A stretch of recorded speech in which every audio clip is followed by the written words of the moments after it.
Hey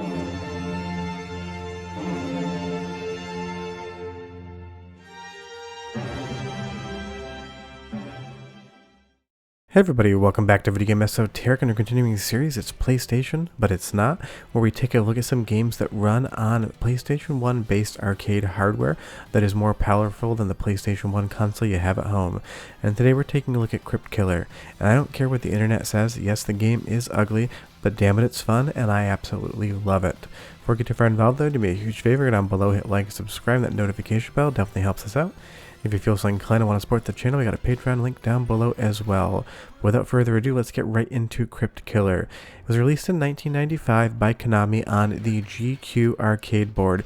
And if you don't know anything about Konami, they love making new arcade boards.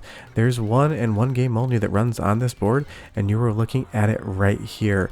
I have this in my collection. I've restored it using a SCSI to SD card adapter to replace the SCSI hard drive, and unfortunately, it does not like to capture. It constantly desyncs, at least on my hardware, so unfortunately we have to use MAME for this one here.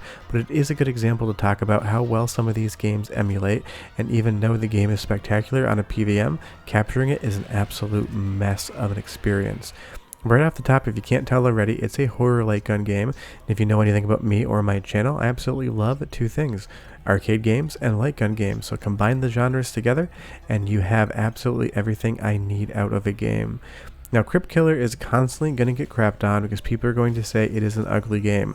The PlayStation 1 version for home consoles isn't much of a looker, and the Sega Saturn version is absolutely hideous. But just like your mom, it has a great personality even if it's not pretty to look at. All jokes aside, even the arcade version, it's not the prettiest game of its era, but the light gun mechanics, the shooting, all of the sort of vibe and world building the game does, the soundtrack, it just has absolutely everything I crave in an arcade game, and that's why it's one of my favorite arcade light gun games of all time. It also has a very big connection to Evil Knight on the Konami M2 or 3DO M2 hardware, and I will talk about that in a little bit. But you can tell right off the bat the sort of vibe that Crypt Killer is going for. I love the mix of 3D polygons with these sprites. It has kind of like a Ray Harryhausen meets Army of Darkness vibe going on, but you will see that some enemies are also polygons. The art designers of this game just love to mix different things together, but you get such intense moments. All of these mummies throwing these bandages at you as you scroll up through this 3D polygonal area, or these skeletons here as their sprites run towards you. This hardware could push a lot of sprites around on screen at once, and you're not going to get as many sprites on the PlayStation 1 version, and some of the shading, some of the shadow is going to be diminished, so you see what's coming towards you first. But when I say this game has a vibe, it has a vibe. You get to fight this Egyptian sort of like head covering here, and it is bleeding out of the eyes. It is relatively gross and spooky looking for 1995, and that's the fun part about this game. So long as you're in the test menu and you enable the gore, you get some really fun character design and effects that are going to have a lot of blood coming out of them. It is just such a fun look. I absolutely love it, and that's why if you're going to play one version of this game, I recommend you do play the arcade version, because I do agree the PlayStation 1 version isn't that fun to look at. Now, this game has more RAM on board than the PlayStation 1 does, but at least if you believe spec sheets and oscillators on boards, this is running at the same frequency as the PlayStation 1 CPU would as well. But that's the kind of fun part with all of these different boards. They have different specs. You will see here that you get 6 different levels to select from, and depending on your course throughout them, you can get multiple different endings. You only get to play 2 courses and then the game's over. If you want to see the other endings, you have to go back and play the other ones in different orders. This game has a ton of replayability, probably one of the most of any arcade light gun games I own in my collection. But the soundtrack is pure perfection in my opinion, so go ahead and listen for like 45 seconds and I will be right back. Be careful! Gatling gun!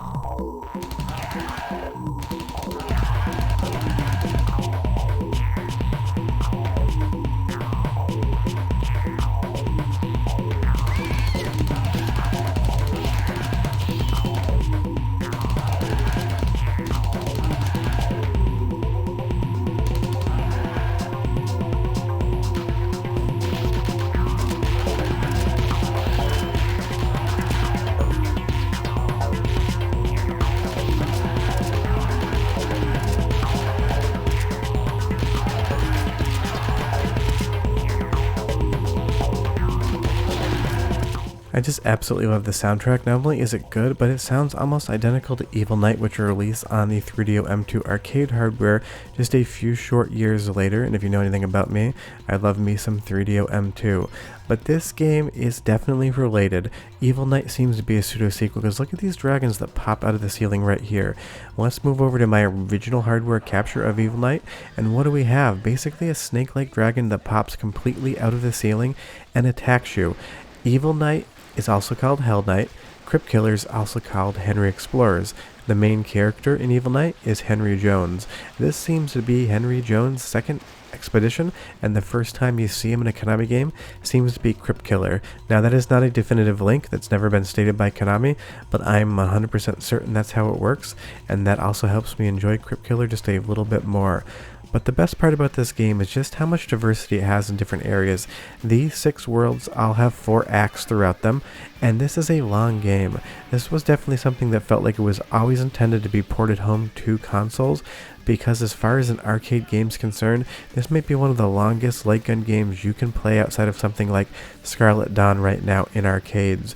But you go from an Egyptian area to an ice area to an underground cavern with all these rats jumping at you, and it is just a ton of fun. And I know all the sprites are pixelated, and some of them even have borders on them.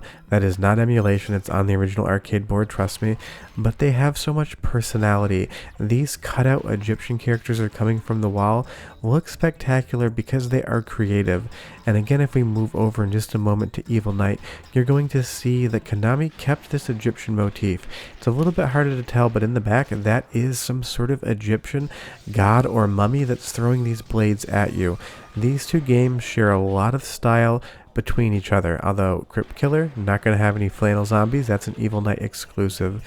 But you will see here as we traverse the game a little bit more just how fun it really is. And trust me, if you read reviews of this game, they're going to tell you it's not very good, and they all lean on the fact that it's not a very attractive looking game. And even if that's true, trust me, if you enjoy this genre and you've never played Crypt Killer, you 100% owe it to yourself to check it out. It's so much fun. You get a shotgun, you get multiple different weapons that you can use throughout the game. It just puts a smile on your face from start to finish. It is not an easy game though. It's definitely better with 2 players, but what arcade game isn't? And I just absolutely love all the different designs for the boss fights. We're going to go into the boss arena here, and this woman that looks like she's half sort of Sphinx, half sort of eagle, but with a woman's head on it, just comes out to attack us, and it's just so much fun. It's weird, it looks kind of janky, you kind of want to laugh at it, and that's why I love this so much. No matter what's happening in Crypt Killer, the action and shooting is very good, and everything you're looking at is just so amusing, you can't help but love the game. But I'm going to give you one more taste of the soundtrack, because trust me, I think this is one of the best soundtracks Konami ever did, and I'll be back in like 45 seconds. Enjoy!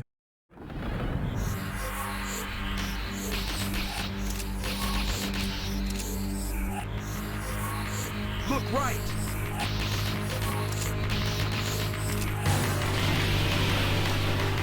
Whoa!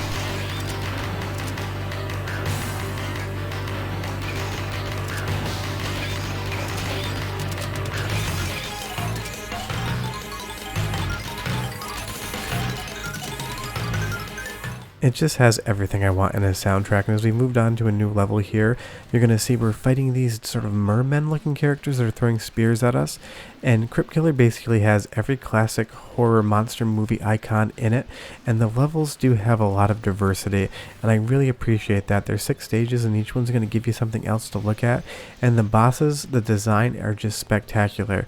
Sure, the sprites are a little bit muddy, but I don't mind that so much. I think it goes to the overall vibe of what Crypt Killer is trying to do.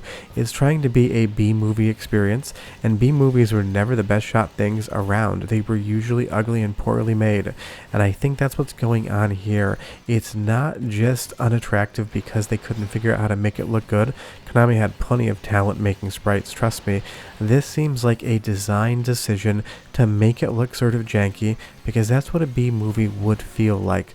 But honestly, I just love it. Shooting the head off of this boss and you see those bloody stumps just wriggling around still. It has so much character, it has so much charm, it has so much detail. It doesn't really matter if it's not the best looking arcade game running on PlayStation 1 hardware. It doesn't need to be. But you'll see here, the game does have different endings. After you beat one stage, you get an Eye of Guidance. When you beat the second stage, you get the second Eye of Guidance. There are different eyes in the game. Depending what colors you get and what order you get them in, you're going to see different endings. Now, I went for the good ending because I know that by memory, but this game, I believe, has 4 different endings, and some of them are absolutely hilarious, kind of on the level of some of the Silent Hill joke endings.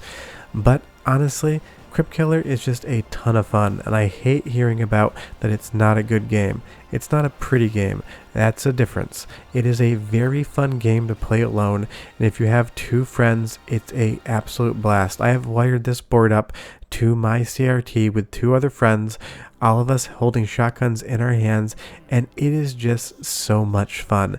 And even if you can't get to that stage, if you want to emulate it and get 2 other friends with controllers, Wiimotes, Sins and light guns, you're gonna have a lot of fun.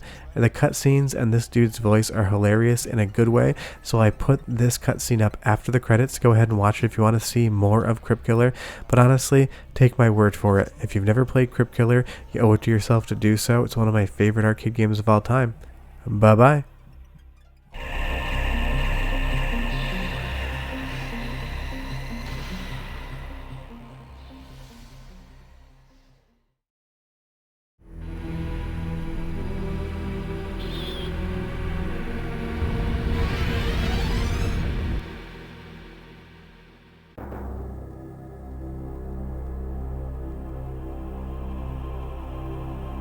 The sword is wrapped in flame.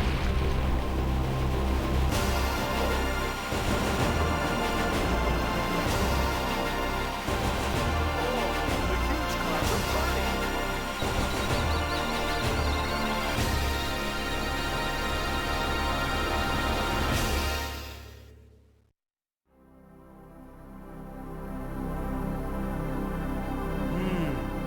So this is the legendary treasure.